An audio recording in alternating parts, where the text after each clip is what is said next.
Boa tarde, a paz do Senhor Jesus. Obrigado por sua companhia. Estamos iniciando mais um programa Intercessão. Grato por sua audiência, onde você estiver nos assistindo, seja pela televisão, nas nossas redes sociais, Facebook, Instagram, YouTube, nos perfis Rede Brasil Oficial e IADP Oficial ou pelos sites iadpplay.org.br, redebrasiloficial.com.br. Envio saudações aos nossos queridos missionários e irmãos provenientes da obra missionária da IADPE em Portugal, Argentina, Peru, Guiné-Bissau, Moçambique e África do Sul. Continuemos orando, intercedendo pela obra missionária da IADPE e contribuindo. Agora convido você para juntos lermos um texto na Palavra de Deus que se encontra no livro do profeta Isaías, no capítulo 61, os versículos 1, 2 e o versículo 4. Se você não tiver uma Bíblia, você pode nos acompanhar na tela, estará aparecendo aí os versículos. Você pode ler juntamente conosco. A palavra de Deus nos diz, Isaías capítulo 61, versículo 1, o Espírito do soberano Senhor está sobre mim, porque o Senhor ungiu-me para levar boas notícias aos pobres.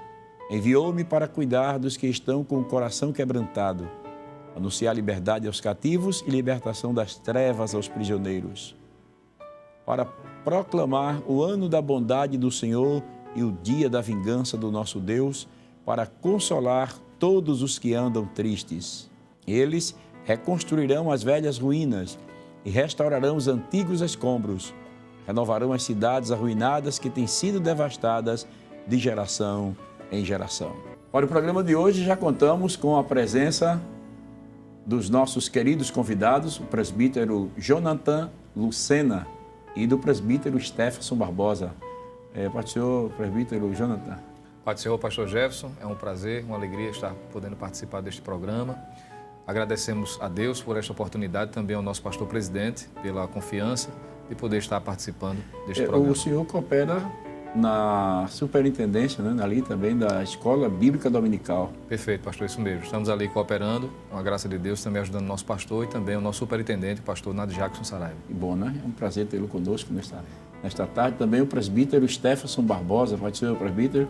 A paz do Senhor, pastor. O presbítero Stefferson, o senhor coopera conosco ali na superintendência, né? Ajudando ali o pastor na superintendência das campanhas evangelizadoras. É um prazer tê-lo conosco mais uma vez no programa Intercessão. É um prazer, pastor, estar aqui com os nossos irmãos, o nosso pastor, e quero agradecer primeiramente a Deus essa oportunidade e agradecer também ao nosso estimado e honrado pastor presidente Ailton José Alves por nos facultar esta oportunidade de estarmos aqui nesse programa, pastor.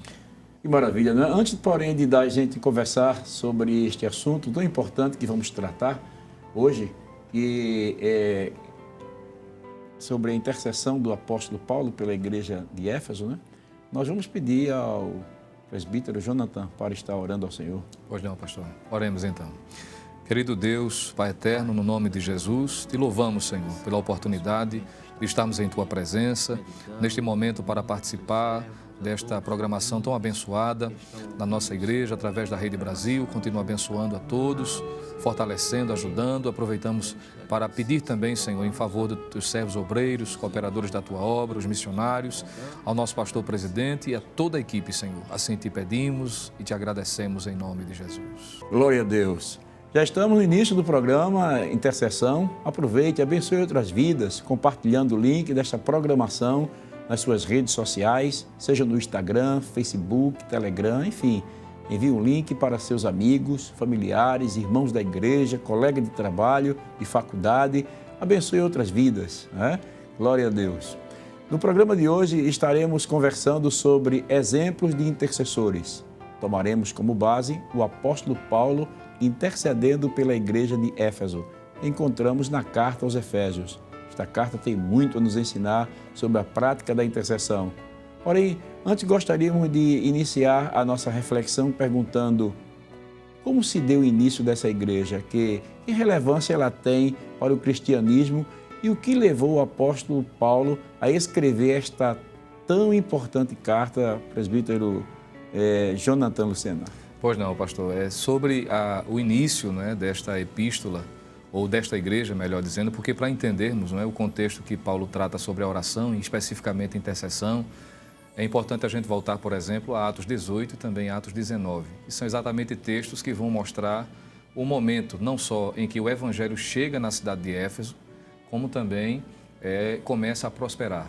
Por exemplo, em Atos 18 se percebe uma primeira passagem rápida do apóstolo, onde ele deixa ali 2 cooperadores, um casal especificamente, que é Priscila e Áquila.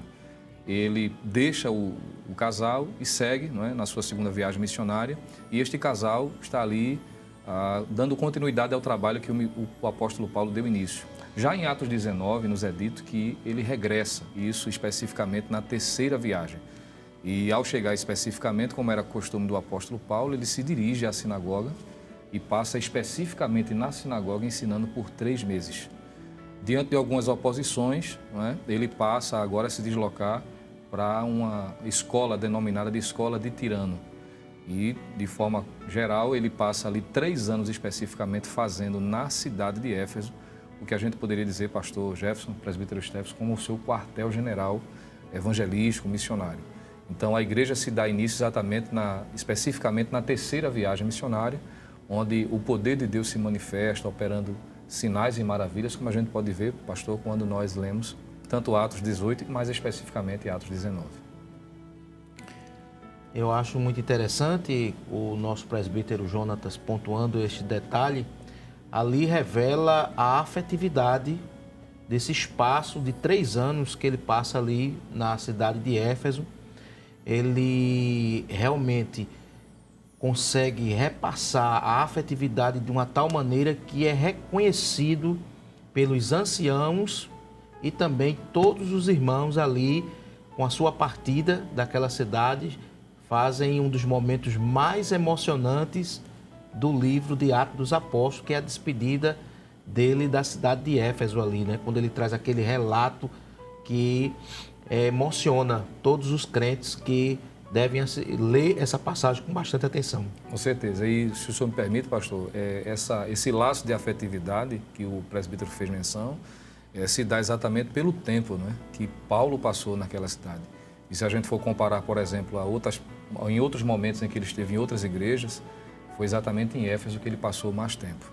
E vimos ali o poder de Deus sendo manifesto, né? Quando nós lemos, por exemplo, em Atos 19, que houve várias conversões, batismo com o Espírito Santo, inclusive operações de expulsão de demônios, né? A gente pode ver isso, curas divinas, e o Evangelho se propaga de forma especial. E, se o senhor me permite, quanto à questão da importância, se dá exatamente como já mencionamos, porque ali naquela cidade, especificamente na igreja de Éfeso, se torna o quartel-general e especificamente de toda a Ásia Menor. Inclusive, há quem diga que a igreja de Éfeso passa a superar em importância, pastor, em relação à igreja de Jerusalém e também a Antioquia, por causa exatamente da ação extraordinária de Deus através do apóstolo Paulo ali naquela cidade. Locais estratégicos é muito importante para o avanço do evangelho. Então você vê Paulo pegando uma cidade satélite para realmente fazer com que dali ele pudesse alcançar toda a Ásia Menor. E foi muito estratégico para Paulo ele alcançar todo aquele espaço e principalmente aquelas cidades, Derbe, Listra, Icônio e muitas outras que Tessalonicenses, né? Perfeito. Então, realmente foi uma cidade satélite ali estratégica para que ele pudesse... Foi uma base, como o senhor falou, uma base. Para expandir o evangelho naquela região. E é muito comum a gente ver, pastor, numa aplicação prática, uma igreja, quando ela é colocada num local estratégico, numa avenida, num local, trazendo para uma aplicação prática, quando ela é colocada numa avenida, num local estratégico, ela serve de base para dar visibilidade, não só ao evangelho, mas também à igreja como um todo. Então, eu acho que Paulo, ele teve essa estratégia em mente, claro, direcionado pelo Espírito Santo, mas que foi muito importante para alcançar e deslocar exatamente um momento em que o politeísmo, a idolatria, era uma base muito forte. Havia um templo ali construído à deusa Diana. Dizem que era muito mais lindo do que o Partenon, né, de Atenas, e era realmente um esplendor. E ali a idolatria era muito forte, a venda de materiais de idolatria era muito presente ali, e Paulo com a pregação do evangelho, consegue exatamente mudar aquele quadro, reverter. É algo muito interessante. De fato. E assim, o que levou Paulo a escrever esta carta? Né? Porque a gente viu que ele fundou praticamente aquela igreja, passou, como o senhor disse, um período de 3 anos ali, mas chegou o momento da despedida, né? E ele, naquela despedida, ele deixa uma mensagem que com a sua partida ia se introduzir no meio do rebanho lobos cruéis, né? Que não poupariam o rebanho e que dentre eles mesmos se levantaria homens cruéis, né? Assim, o apóstolo saiu, mas parece que ele saiu, mas ficou com uma preocupação com aquela igreja. O que levou ele a escrever essa carta? Pastor, eu poderia aproveitar o gancho da sua fala e dizer que a motivação, entre outras que a gente poderia citar, é exatamente em virtude das dificuldades que os crentes ali estavam enfrentando. Inclusive, Paulo vai comparar quando ele escreve a sua primeira carta aos Coríntios, que em Éfeso ele combateu com feras, né?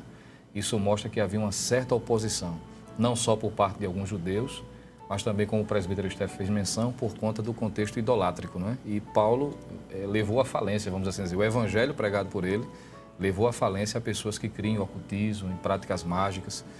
E na medida em que ele se ausenta, porque ele não podia ficar fixo ali, não é? Então havia essa preocupação, como esses crentes permaneceriam após a sua partida. Ele fez exatamente menção isso em Atos 20, fazendo referência aos presbíteros, da necessidade deles supervisionarem, apoiarem. E a gente poderia usar uma expressão, pastor, para resumir a motivação, que era trazer uma palavra de incentivo para aqueles irmãos ficarem firmes. E se a gente lê o capítulo 1, por exemplo, de Efésios, a gente vê Paulo iniciando a epístola mostrando as bênçãos de Deus em Cristo Jesus para aqueles crentes, mostrando a necessidade, portanto, deles permanecerem firmes. Então, tentando responder a sua pergunta, não é? Poderia dizer que com o objetivo de mantê-los firmes dentro daquilo que eles haviam recebido pelo apóstolo. A gente vê que em sua saudação introdutória, o apóstolo revelou uma postura que serve de modelo para todos os intercessores. Ele disse: não cesso de dar graças a Deus por vós, lembrando-me de vós em minhas orações. A gente vê isso em Efésios 1,16, né? Isso quer dizer que ele apresentava uma oração constante e específica, como um homem preso numa situação de solidão e angústia pode estabelecer esse tipo de prioridade e padrão de vida espiritual. Porque quando ele escreveu esta carta, ele estava preso, né? Ele estava preso. É um negócio muito sério, né? Então, que prioridade é essa? Como é que ele leva Paulo a orar dessa forma, né? Porque ele não apenas intercedia, mas era de forma constante. E havia uma preocupação quando ele escreveu esta carta, e a gente vê que ele intercedia de forma constante. Exato, pastor. Isso mostra que, entre outras coisas, Paulo colocava a prática da intercessão como prioridade, né? Ele ensinou isso com a sua vida, não é? E também admoestou o próprio Timóteo. Quando a gente lê, por exemplo, 1 Timóteo, capítulo 2, versículo 1, ele diz: admoesto-te, pois, antes de tudo, de que observem a prática das orações, intercessões, mostrando, veja, antes de tudo, colocando como prioridade. Fazendo coro aquilo que Jesus disse em Mateus 6,33, né? Buscai primeiro o reino dos céus. Então, a oração na vida de Paulo, a intercessão, era algo prioritário, não era algo secundário, algo que era colocado de segundo plano, mas colocando sempre como prioridade. O que fazia o ministério dele, né? A atividade dele sempre serem tão volumosas, né? E o nome do Senhor sendo glorificado. Eu acho interessante, pastor, é que ele nos mostra na carta aos Efésios, já na introdução, a riqueza da nossa posição espiritual, o nosso lugar de elevação espiritual. Ou seja, ele nos mostra que nós estamos e alcançamos, por intermédio do sacrifício de Cristo, as bênçãos celestiais. Ele coloca a importância, a epístola vai nos levar a ter um entendimento desse alcance espiritual nas regiões celestiais. Ele vai nos mostrar o posicionamento que o crente tem, a vantagem de estar diante da pessoa de Jesus Cristo. E algo muito interessante também é que nessa oração ele vai mostrar, os primeiros 3 capítulos ali, vai tratar sobre a revelação desse mistério da salvação, né? porque a epístola ela consegue dividir 3 pontos de vista muito interessantes. Ela divide ali exatamente a nossa posição, como devemos andar praticando a salvação e também mostrar exatamente as armas espirituais, que dentre elas ele cita também a oração. Então, ele inicia também no primeiro capítulo com a oração. Eu acho que é muito interessante que o texto aqui no capítulo 1, que no versículo 16 diz assim: não cesse de dar graças a Deus por vós, lembrando-me de vós nas minhas orações. A motivação de Paulo era tão forte que mesmo na prisão, naquele contexto, aquilo era uma primeira prisão romana, porque Paulo havia passado 10 anos esquecido na cidade de Damasco, 3 anos na Cilícia, enxotado de Beré, escorraçado de Tessalônica, havia passado e enfrentado exatamente um grande e avassalador naufrágio. Ele havia enfrentado na pregação dali de Atenas oposição, mas agora quando ele chega aqui nesse local, ele preso, né? Ele agora não está algemado na alma, mas ele pode estar preso na forma física, né? Mas espiritualmente ele tinha toda a liberdade. Então imagine Paulo agora como pai, vendo novos convertidos, filhos sendo gerados, a preocupação que ele havia deixado lá atrás e agora o sentimento dele, o temor, a preocupação. É como um obreiro que realmente toma conta do rebanho, ele enxerga lá na frente, ele se antecipa. A oração, ela dá essa oportunidade de fazer com que ele enxergue lá na frente. Então, Paulo tinha essa preocupação de ver os novos convertidos e o sentimento dele de brotar no ambiente daquele era de orar e constantemente. Claro, o espaço, eu acredito que era até favorável, porque mesmo sendo escoltado pela guarda pretoriana de Roma, ele estava fazendo o ofício da oração, ou seja, ninguém consegue prender. A oração é muito importante, por isso que você em casa pode estar sendo oprimido, passando por uma dificuldade, lembre-se, alguém pode tentar lhe aprisionar de alguma forma, mas não consegue aprisionar sua alma. É isso, eu acredito que esse é um ponto forte. É interessante, né, que ele não apenas orava de forma constante, mas ele orava de forma específica. Né? Mas veja aqui no texto, aqui, ele diz assim: não cesse de dar graças, capítulo 1 de Efésios, versículo 16, 17, diz assim: não cesse de dar graças a Deus por vós, lembrando-me de vós nas minhas orações, peço que o Deus de nosso Senhor Jesus Cristo, Pai da glória, vos dê em seu conhecimento o espírito de sabedoria e de revelação. Isso é uma forma específica, né? De fato, pastor. São princípios, né, que Paulo deixa permeado em toda a epístola, né? Não só na sua vida, mas também especificamente a partir da carta aos Efésios. E lembrando que toda essa preocupação, como disse o presbítero Stephenson, ele estava preso. E perceba que em momento nenhum, inicialmente, ele pede oração para ser liberto, né? A preocupação maior sempre é por outrem. E como ele não podia dar assistência, né? Exato, pastor. Ele roga a Deus que Deus...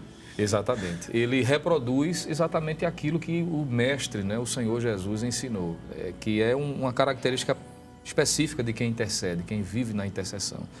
Preocupa-se mais com o outro do que consigo mesmo. Né? Isso pode ser visto, por exemplo, em João 17, versículo 9. Jesus está às vésperas da sua crucificação, está no cenáculo, ele poderia falar de muitas outras coisas, né? Talvez revelar a angústia do seu coração, mas naquela oração sacerdotal ele ora por seus discípulos, faz uma oração ali específica, não é, por eles. Em Lucas 23, 34, quando está crucificado, ele aproveita no momento de muita dor, mas ele intercede até por aqueles que estão cometendo blasfêmia, dizendo: perdoa-os, porque não sabem o que fazem. Porque o intercessor é assim, né? Ele sempre se coloca em segundo plano. Prioridade sempre é o outro, pastor.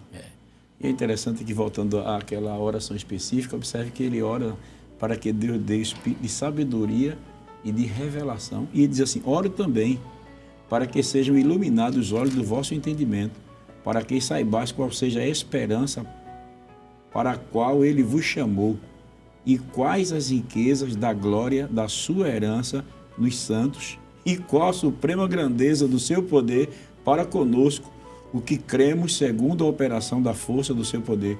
Veja que Paulo ele tinha uma preocupação que os crentes de Efésios, né, eles fossem amadurecidos, eles tivessem o espírito de sabedoria, porque a sabedoria ela é necessária para a vida cristã, né? E o espírito de sabedoria de revelação, porque a palavra de Deus ela vai trazendo iluminação para o entendimento.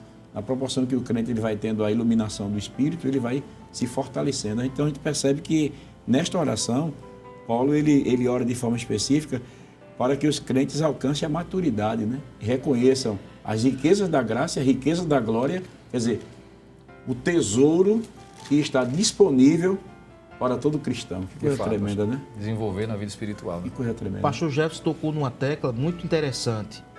É que existe a sabedoria adquirida pelo conhecimento, que a pessoa pode ter ela por parte do recurso acadêmico, da escola, do aprendizado. Mas essa sabedoria aí, ele está pedindo que Deus dê aos seus servos, à igreja de Éfeso, para que ela possa conduzir. A sabedoria é você fazer a escolha de tudo aquilo que você aprendeu e você usar ela em prol do reino. Então, tendo a mente iluminada, é usar toda aquela vocação, tudo aquilo que ele aprendeu, ele vai usar da melhor forma para o reino. Então, a sabedoria que Salomão teve, por exemplo, foi um clássico usado por Deus. Então, a sabedoria, ela conduz isso. Interessante que 2 pontos que Paulo toca entre sabedoria, poder e iluminação. É algo muito claro dentro desta epístola. Essa epístola ela vai trabalhar aí dentro de 2 pontos, tanto no capítulo 13 e 14, como também dentro do capítulo 1, versículo 16 em diante, ele vai citar praticamente a mesma tecla, especificando a sabedoria, agregando o crente à maturidade. E o capítulo 4, pastor Jefferson, para concluir essa minha definição, capítulo 4, versículo 13, me diz assim: até que todos cheguemos à unidade da fé e ao conhecimento do Filho de Deus, a varão perfeito, à medida da estatura completa de Cristo. Quer dizer, a epístola tem como finalidade equipar, consolidar, aperfeiçoar e trazer o perfeito conhecimento de Cristo, da sua revelação, segundo a riqueza da sua glória. É muito alto, é uma dimensão muito rica.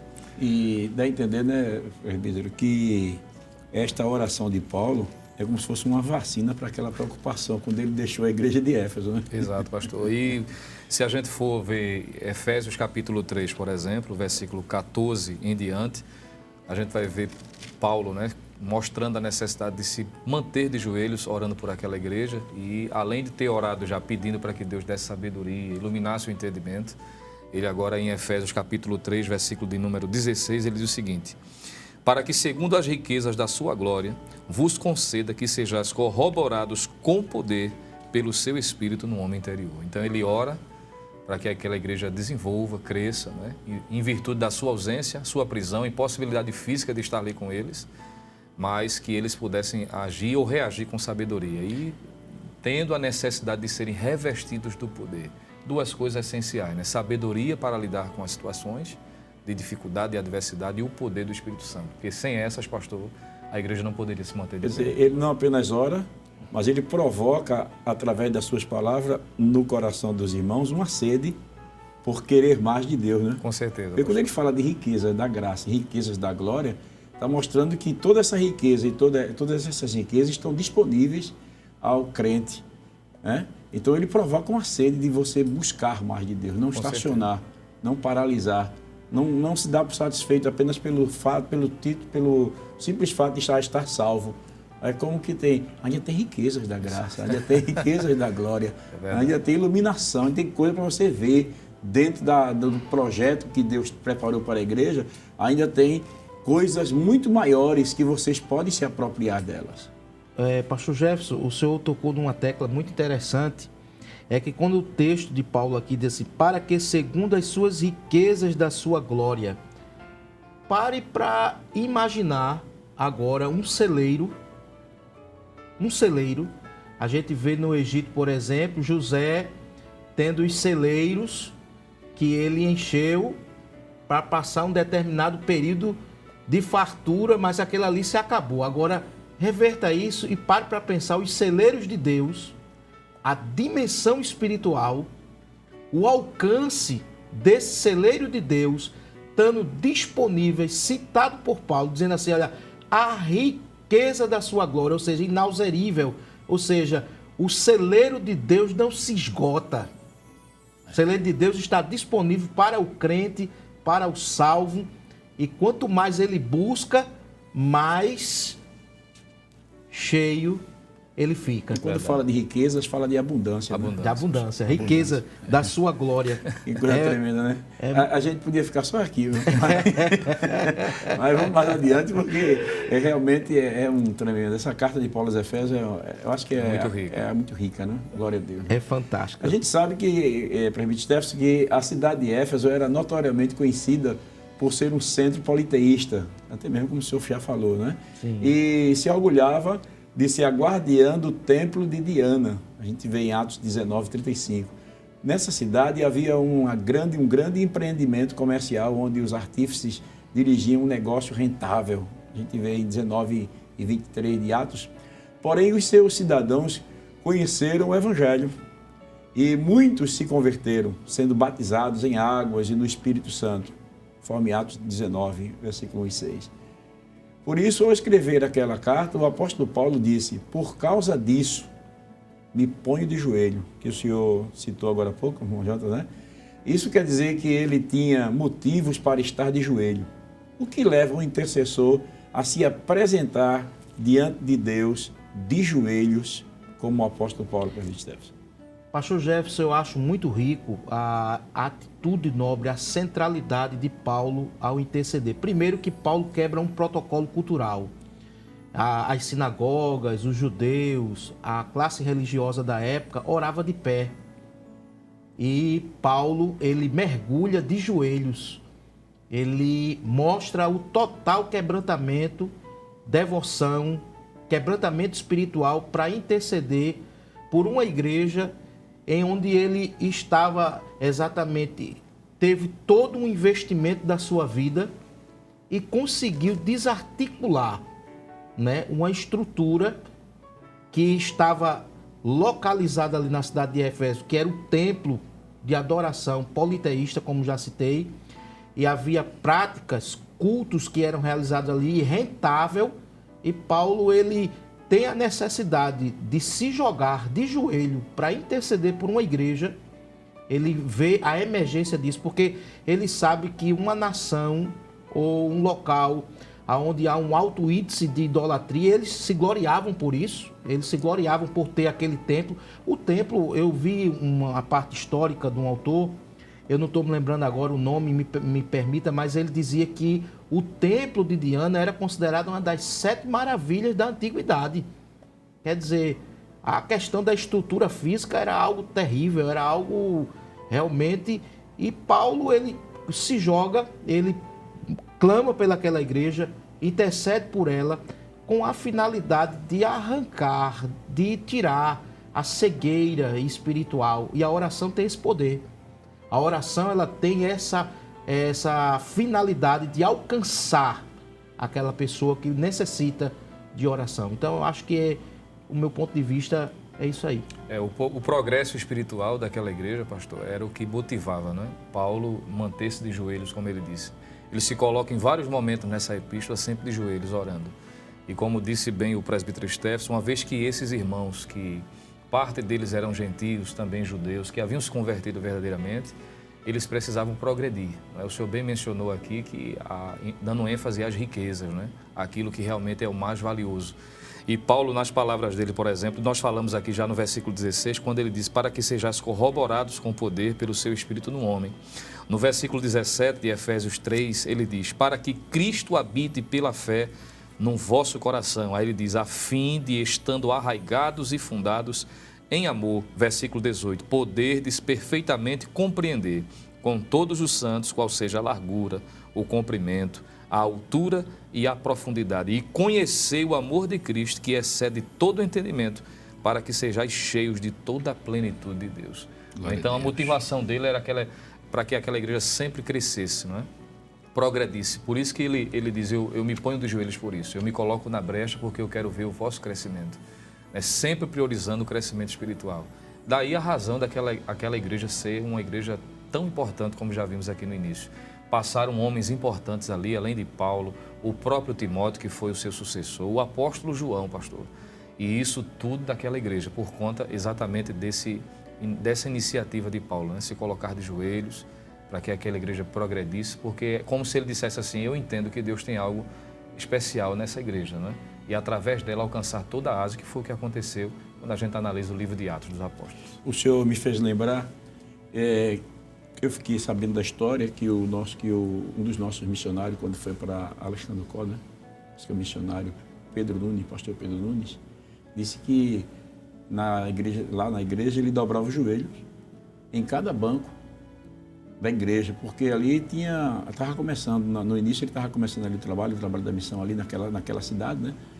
O pastor Ailton tinha ido primeiro para a igreja em Mar del Plata e depois foi enviado o pastor Pedro Nunes para a igreja de Alexandre Có. E eu fiquei sabendo que o pastor Pedro Nunes ele dobrava o joelho de banco em banco, ele orando, Senhor, enche esse banco. Depois ele dobrava o joelho e disse, Senhor, enche esse banco, enche esse banco. Quer dizer, de banco em banco ele orava para que Deus enchesse cada banco de crentes salvos. E hoje está lá, né? Cheios, não somente lá, mas em muitas igrejas. Mas aí eu fiquei pensando aqui, o senhor falando, eu me ponho de joelho, né? Veja, dá a entender que Paulo estava mostrando que ele não apenas orava uma oração simples, ele orava de forma específica, como já falamos lá atrás, e orava insistentemente. Dá a entender que esse me ponho de joelho, que era insistentemente. Perfeito, pastor. Né? Para que eles pudessem receber tudo isso que ele foi descrito aí, que o senhor descreveu. Eu achei muito interessante. A gente às vezes lê, mas quando a gente começa a ler com reflexão, parece que fica bem gostoso o assunto, né? Que coisa interessante, né? Me ponho de joelho, ele diz assim, no versículo 16, né?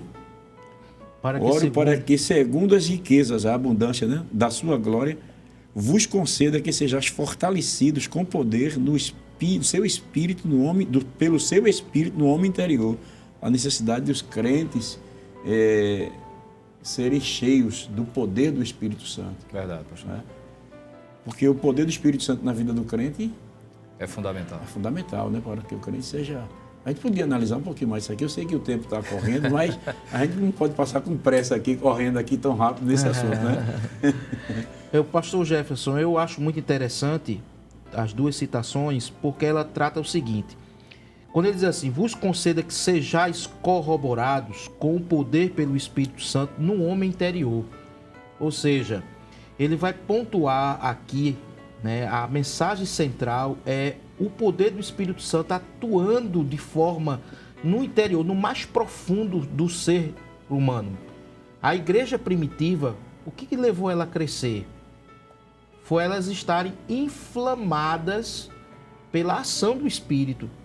O Espírito Santo, quando desceu no dia de Pentecostes, além daquelas conversões, a igreja primitiva mostrou que esse crescimento veio por quê? Porque eles assimilaram o conteúdo dado por Deus e foram com que a palavra de Deus fosse propagada, cheios do Espírito Santo. Ou seja, a questão do corroborar aqui no poder é a mesma, semeis testemunhas, tanto em Jerusalém como Judéia e Samaria, até os confins da terra. É aqui Atos 1 e 8, praticamente, porque a ideia de que ele seja cheio no homem interior, porque quando você vai para o interior e o exterior, existe a conversão, aquela que é aparentemente exterior, que não produz efeito, aquela que você pode demonstrar que é, mas não é, e aquela que realmente vai tocar no profundo, né? E vai fazer obras e modificar hábitos, pensamentos, ideias, e que vai trazer uma transformação interna. E Paulo trata isso, né? Por isso que ele tem cuidado de ti mesmo e da tua doutrina, porque a questão do autoconhecimento em si do homem era algo que envolvia, era muito pertinente. Paulo está aí mostrando que esse cuidado que o homem deve ter de ter a mente iluminada dentro do coração é algo que está em voga aqui. A mensagem, a palavra-chave desse texto. E a gente vê aqui que ele também, a gente fala aqui sobre o poder do Espírito Santo no homem interior para que Cristo habite pela fé em vosso coração, porque é o Espírito Santo quem forma o caráter de Cristo do homem, né? Então aqui a gente podia bem ligar aqui com Gálatas 5, que fala sobre o fruto do Espírito, né? Bem pensado aqui, né? É o reflexo, né? Quando a manifestação do poder de Deus na vida de uma pessoa verdadeiramente, como bem disse o presbítero Stephenson, de forma verdadeira, então há uma mudança interna e externa, né? E o fruto é evidenciado, porque se há poder do Espírito Santo, tem também que ter o fruto do Espírito Santo. E Paulo vai orar exatamente por isso, mostrando essa dupla característica da ação do Espírito Santo no crente. E essa questão do poder, pastor, e a ação do Espírito na vida de uma pessoa é tão evidente e tão necessária que Paulo vai dizer, ao findar dessa epístola, no capítulo 6, mostrando a batalha espiritual, dizendo mais uma vez, fortalecei-vos no Senhor e na força do seu poder. Mostrando, né, de que precisa ter o poder do Espírito Santo, a ação do Espírito para poder vencer. Pastor Gerson, uma coisa interessante, que onde ele está dizendo assim, para que Cristo habite pela fé, habitar aqui é o texto, né, o significado, eu dando uma lida em alguns autores, eu pude perceber que habitar aqui é fazer com que Cristo tenha morada permanente. Então, o caráter de Cristo já é formado. Morada permanente, ou seja, onde ele tem espaço a todos os cômodos da casa. Ele assumiu o controle. Ele assumiu o controle, porque às vezes é possível que a pessoa se converta, mas existe uma área da vida dela que ela não permite que Cristo entre, que Cristo faça uma obra. E Paulo está dizendo assim, não, eu quero que vocês entreguem por completo, porque habitando Cristo pela fé dentro da vossa casa, de forma permanente, eu vou ter o total acesso exatamente a todo o ambiente. E uma coisa interessante, pastor, é que ele usa aqui uma metáfora biológica e outra de engenharia, né? Ele está dizendo assim, arraigado. A palavra arraigado aqui, ele está dando a ideia de uma árvore que tem raízes. Imagina um crente.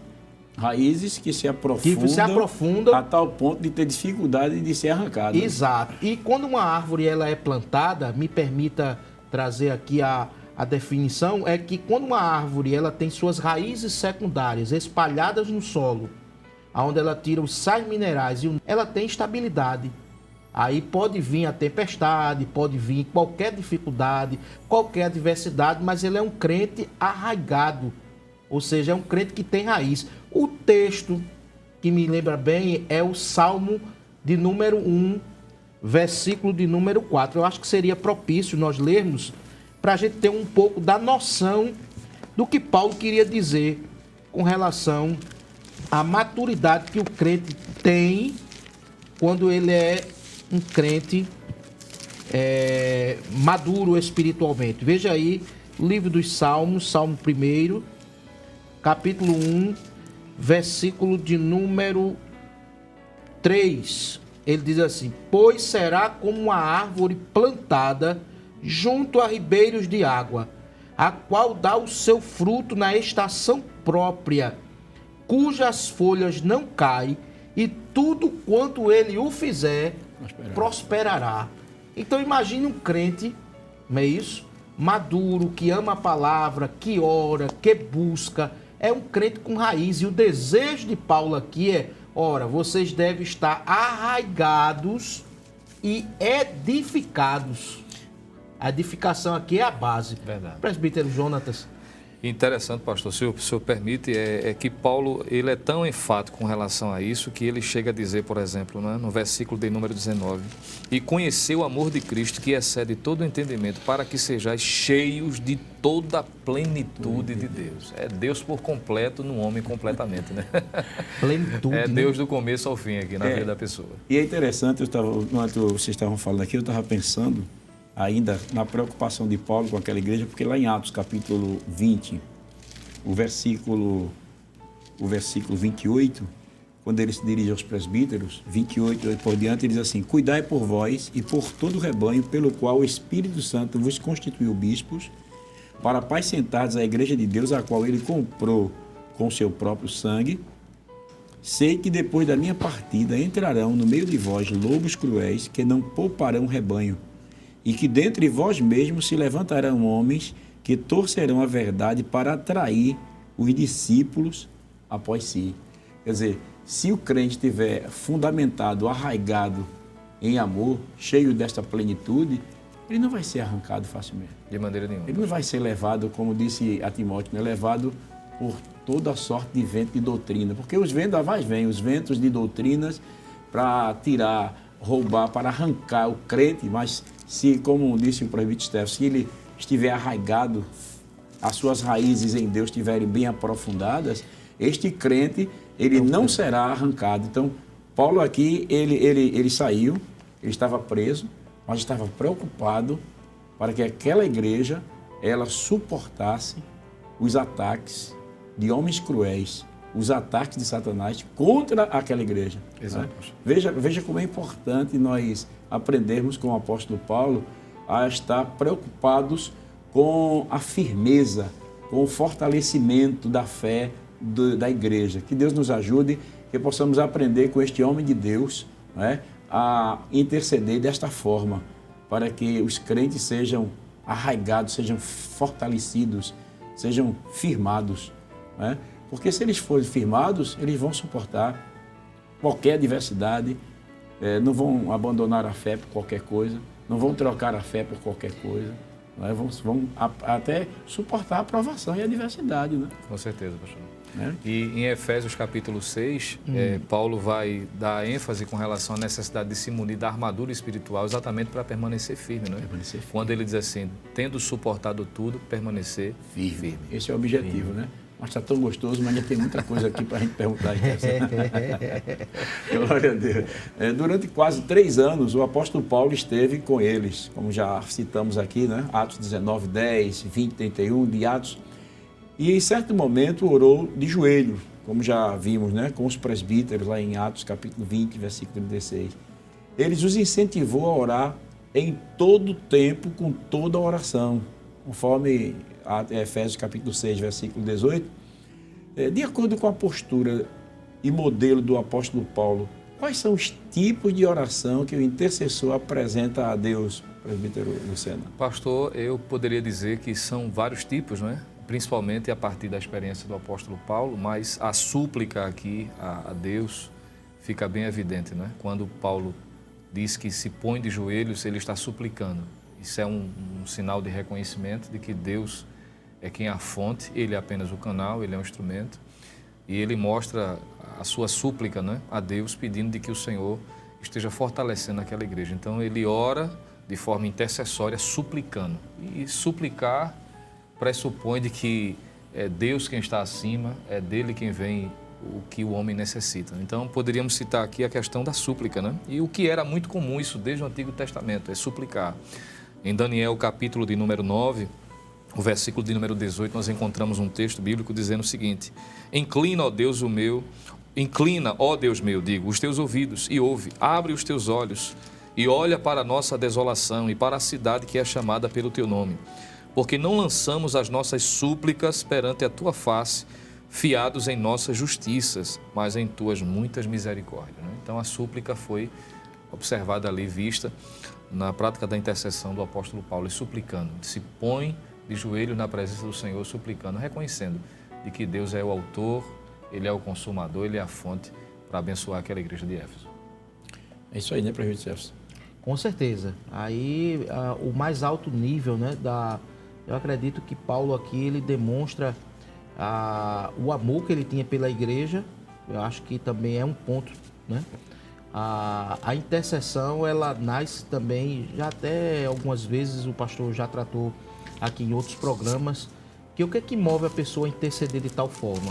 O amor, né? O amor realmente. E aqui o texto em si vai circular praticamente quase em todas as entrelinhas do capítulo 3, Seria versículo uma 14. oração altruísta. Né? Altruísta, né? Ou seja, que não está pensando por si próprio, né? Está pensando no seu semelhante, com o bem-estar dele, como ele vai realmente... É a benignidade em ação, né? A bondade, a benignidade. Então, Paulo, ele nos mostra, através desse exemplo, a súplica, a intercessão, é exatamente o sentimento de amor que ele tinha pela igreja de Éfeso, pela sua convivência, e isso lhe fez demonstrar com tamanho quebrantamento interceder por eles desta forma. Verdade. Que coisa interessante. Então vemos que o intercessor ele tem essa preocupação, né?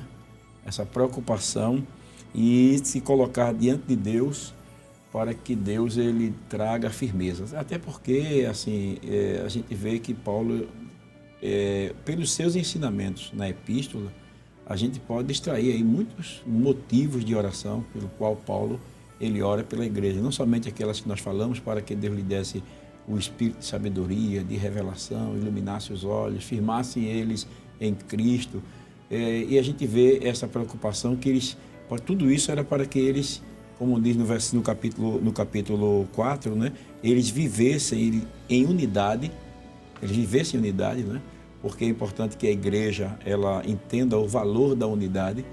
Os crentes devem estar unidos entre si, né? Devem viver unidos. A gente percebe também aqui nesse capítulo 4 que eles devem viver como filhos da luz, porque a igreja, os crentes, eles devem resplandecer como astro no mundo, porque o objetivo da unidade Jesus até citou no capítulo 17 de João, né? Isso. Para que eles sejam um, como eu e tu, Pai, somos um, para que o mundo creia que tu me enviaste. Quer dizer, Paulo orava para que os crentes vivessem de forma unidos e resplandecessem como astros no mundo, como filhos da luz. Quer dizer, luz aí fala do testemunho, né? Porque o objetivo de Paulo era que a igreja tivesse o poder de pregar através do testemunho. Eu acho interessante quando perguntaram a João, tu és o Cristo? Ele disse, não sou. Tu és João? Tu és o profeta? Não sou. Tu és Elias? Tu és Jeremias? Não sou. Quem tu és? Eu sou a voz do que clama no deserto. Ou seja, a voz está relacionada ao ser e o ser está relacionado à voz. Não se pode separar a voz do ser nem o ser da voz. Então, aquilo que os crentes falam deve ser aquilo que os crentes vivem. E aí Paulo ele está preocupado para que eles não andem mais como os outros gentios, no versículo 17, né? Para que ele não ande mais entenebrecido do entendimento, porque ele mostra que aqueles que ainda não conhecem a Cristo vivem na prática do pecado, porque os olhos do entendimento não foram iluminados, já estão entenebrecidos no entendimento. Daí a oração, Paulo, para que Deus iluminasse os olhos do entendimento, para que eles pudessem compreender qual o propósito de Deus para a igreja.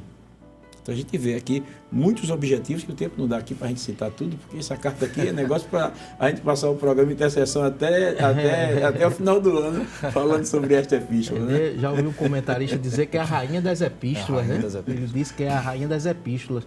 Interessante, pastor, pegando um gancho aí nessa visão, é que Paulo faz distinção dentro dessa carta entre judeus e gentios e dizer que o muro da separação que havia foi quebrado. E a ideia era trazer o quê? A unidade da fé. Isso. Querendo o quê? O aperfeiçoamento, equipar, treinar, capacitar, consolidar para que os outros crentes pudessem estimular a fé de outros. Isso. Ele pudesse ser, através do exemplo de Paulo, estimular outros crentes a buscarem a Deus como instrumento. Ou seja, é a questão de você fazer e o exemplo seguir atrás. É isso aí. Em toda a carta aos Efésios, o apóstolo Paulo ensinou sobre intercessão. Mencionou várias intercessões feitas e orou por aqueles irmãos. Todavia, em sua última referência sobre a oração, ele pediu oração por si mesmo. A gente vê isso no capítulo 6, versículo 19. Será que com essa postura o apóstolo ensinou àqueles crentes que o intercessor precisa de oração? Com certeza, pastor.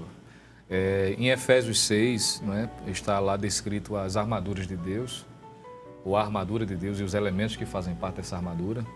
E quando Paulo vai mencionando cada uma delas, a sua importância e a relação que há com a vida cristã, no versículo 18 ele diz, orando em todo o tempo. E a ideia que dá o texto é que Paulo está dizendo o seguinte, na medida que você vai se vestindo com essa armadura, você se veste orando, né? orando do começo ao fim. E diz, e também ore por mim. Ora, o intercessor também precisa de intercessão, né? E Paulo isso deixa claro, e não somente aqui, mas boa parte das epístolas que ele escreveu, ele faz menção disso. Por exemplo, em 1 Tessalonicenses 5:25, ele disse, irmãos, orai por nós. Não é? Ele pede oração. O escritor aos Hebreus, capítulo 13, versículo de número 18, ele mostra também a necessidade de orar. Ele disse, orai por nós. Então, aquele que orava também precisa de oração, como deve-se ser lembrado, né? Porque quem ora é alvo das investidas de Satanás. Então, se o intercessor ora, ele também precisa de oração, né? Por isso que Paulo destaca isso com muita frequência. E ele vai dizer que uma das razões pelas quais ele precisava de oração era para que o ministério dele prosseguisse, né? Para que ele continuasse pregando com ousadia. Porque ele diz assim, e por mim, para que me seja dada, ao abrir da minha boca, a palavra com confiança, para fazer notório o mistério do Evangelho. Então, ele precisava de oração, pastor Jefferson, presbítero Stefferson, para que ele pudesse continuar testemunhando com ousadia. E eu acho isso bonito, pastor, porque em momento nenhum Paulo está preocupado com o seu bem-estar físico, né? Ele está preocupado com a palavra continuar sendo pregada, vidas serem alcançadas, o avanço. E isso mostra que o intercessor precisa exatamente para que ele continue fazendo o trabalho que ele foi chamado para fazer. Isso é importante. Às vezes tem filhos, pastor, me permite, enquanto o senhor falava aqui, eu me lembrei que há filhos que se orgulham, né? Às vezes se orgulham no bom sentido, vamos assim dizer, porque tem mães, tem pais que oram por ele, né? Mas quantas vezes os filhos têm orado pelos pais também, né? Interessante, pastor, me permita, pegando o gancho na palavra do presbítero Jonatas, é que as necessidades dele com relação à propagação do Evangelho, como falar, onde falar, o que falar, a chegada ao ambiente, o local onde iria chegar, os riscos. Ele cita isso aqui na Epístola de Coríntios, quando ele diz aqui, por que devemos orar? Eu acredito que ele pontua aqui os momentos de dificuldade que ele passou. 11 de 2 Coríntios, capítulo de número 26, ele diz assim, em viagens, muitas vezes em perigos de salteadores, em perigos de minha nação, em perigos dos gentios, em perigo na cidade, em perigo no deserto, em perigos no mar, em perigo entre os falsos irmãos. Veja, tudo isso é realmente pontos que a pessoa pode apresentar e isso acontece no campo missionário. Porque quando a gente intercede pelo local, pelo ambiente, veja, perigo na minha nação, ele tinha a todo momento uma perseguição religiosa muito forte em cima dele. Naquele momento também que ele estava preso, havia uma perseguição imperial agora. Não era mais uma perseguição de cunho religiosa, era uma perseguição que estava se aproximando de cunho político, ou seja, um momento crítico, ele tinha esse perigo. Então ele tinha motivos para pedir oração. Perigo em cidades, perigo no meio do deserto. Imagine nas viagens, a dificuldade que Paulo passou para poder chegar nas cidades. Ele passou por diversas situações. Então, o crente também, eu me lembro algumas vezes que a gente foi para a Cruzada Boas Novas e a gente chegava, vinha de madrugada pelas BR, 1h da manhã, 1h30, 2h, o senhor e a gente dirigindo, o senhor dirigia, outro dirigia. Então, imagina o perigo de dormir no trânsito, perigo de um carro vir e bater, perigo de que uma pessoa que está indo levar a preciosa semente para a cruzada, quando a gente ia, corria muitos perigos. Então, o intercessor, aquele que faz a obra, a igreja deve interceder por ele, como também há uma tamanha reciprocidade nisso. Então, a obra como um todo, ela tem essa necessidade. E aquele que está na linha de frente, eu digo que o nosso pastor presidente mesmo, ele está na linha de frente e a gente é o escudo do nosso pastor. Não é isso? Porque na oração a gente está aqui, colocando o escudo e realmente fazendo com que a obra de Deus tenha seu andamento normal. Então, esse eu acho que é uma razão muito forte que o crente deve ter. Você em casa deve interceder pelo pastor da igreja, interceder pelos ministros, pelos irmãos da congregação, o professor do discipulado, o professor da escola dominical. Por quê? Porque há ataques em todas as instâncias. quantas vezes, amigo, a gente na hora da escala, às vezes vai atender uma escala, aparece um empecilho enorme para que você não consiga chegar. Aí entra o papel e muitas vezes até escuto do irmão que ficou dirigindo o trabalho ali.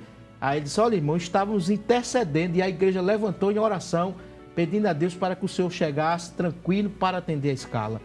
Fruto da intercessão. Eu imagino, pastor, como foi a igreja ouvir Paulo pedindo oração, né? Porque a gente está falando de Paulo, né? O homem que foi ao terceiro céu, escreveu boa parte do Novo Testamento, 13 epístolas, mas que precisava de oração igualmente, né? E imagine Paulo ao escrever, olha, orem por mim. Porque uma coisa é Paulo orar pela igreja, né? É o apóstolo Paulo orando pela igreja, mas outra coisa bem diferente seria ele pedindo oração. Isso mostra as suas necessidades também. Isso mostra que o obreiro ele tem esse momento de fragilidade também, né? E precisa do apoio da igreja. E já estamos chegando ao finalzinho do programa, mas nesse capítulo 6, a gente vê Paulo falando sobre a armadura, revestir que o senhor falou, e o soldado, quando ele se vestia com a armadura, ele se revestia para duas coisas, para defender a sua nação e para conquistar novas terras.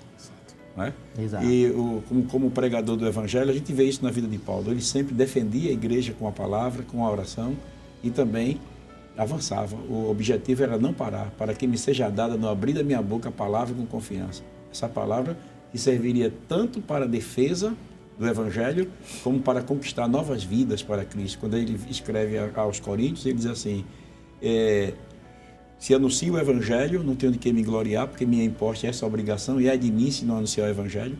Aí ele disse que ele fazia isso para ganhar. Né? Firme fraco para ganhar os fracos, firme judeu para ganhar os judeus, firme de tudo para com todos, para de alguma forma poder salvar alguns. Então o objetivo era salvar, era ganhar. E Paulo, mesmo preso, ele demonstra aí, eu creio que através dessa petição de oração para orar por ele, ele está provocando uma sede também no coração dos crentes que não estavam presos, que deveriam continuar pregando. Com certeza, pastor. Que deveriam continuar anunciando o Evangelho de Cristo. Né? Que Deus abençoe. Meus irmãos, passou tão rápido, né? Falar da carta de Paulo aos Efésios é coisa que uma hora não dá de programa, né? Mas nós louvamos a Deus por este momento especial que aqui estivemos. Que o Espírito Santo possa iluminar os olhos do nosso entendimento, né? Que nós possamos também aproveitar as revelações que Deus vai nos dando através da palavra, para que possamos nos posicionar e tomar este exemplo de intercessor que foi o apóstolo Paulo e também ocupar este lugar e estar intercedendo pela igreja, intercedendo pelos pecadores, intercedendo para que a igreja seja firmada pelos jovens, pelos adolescentes, como foi dito aqui pelo presbítero Stefano, pelos obreiros, não é? Que muitas vezes estão saindo de lugares, indo para lugares difíceis, madrugadas, adentrando em comunidades, resolvendo problemas de famílias, aconselhando, saindo tarde da noite, em lugares onde até, me permitam, a polícia tem dificuldade de entrar e o obreiro entra. Ele chega até em lugares difíceis e sai de lá às vezes tarde da noite, para na casa de uma família, aconselhando, né? Expondo-se ao perigo, que muitas vezes não é revelado, mas só Deus sabe, né? Só na eternidade. Né? Só na eternidade é que vai revelar a vida de um obreiro, né? Que está na obra de Deus. É necessário que realmente haja uma constante oração por aqueles que intercedem. Então, nós que somos intercessores, vamos interceder pelos intercessores. Amém? Vamos estar agradecendo o programa de hoje, né? Agradecemos aqui ao presbítero Jonathan Lucena, ao presbítero Stefano, que esteve dando a honra de estar conosco. O tempo a gente já esgotou, mas nós vamos orar, pedindo a bênção de Deus pelos irmãos que estão fazendo seus pedidos de oração, para que Deus os ajude e conceda vitória. Vamos estar orando, agradecendo a Deus com o presbítero Stefano agora. Vamos agradecer ao nosso Deus conforme a orientação do pastor Jefferson. Oremos. Pai eterno, Pai querido, queremos te agradecer, Senhor, por tudo o que tu fizeste e continuarás a fazer. Queremos interceder desse momento, aproveitar e clamar pelo nosso pastor presidente, como também a todos os obreiros, a tua igreja local. Nós sabemos, Senhor, como é grande os ataques, as dificuldades, Mas se a vossa mente estiver iluminada, cheia da sabedoria, do poder de Deus e de forma permanente no nosso coração, nós vamos vencer esses obstáculos, essas adversidades. Continua, Senhor, usando o teu ungido na programação da Rede Brasil, nesse momento tão difícil, nesse quadro caótico, mas nós cremos que a tua palavra é alimento para a alma, ela vai com certeza trazer benefícios ao teu povo, e nós te rogamos e te pedimos e te agradecemos em nome de Jesus. Amém e amém. Amém. Glória a Deus. Que a graça de nosso Senhor e Salvador Jesus Cristo, o amor de Deus nosso Pai e a comunhão do Espírito Santo seja sobre a sua vida e da sua família desde agora e para sempre. Amém.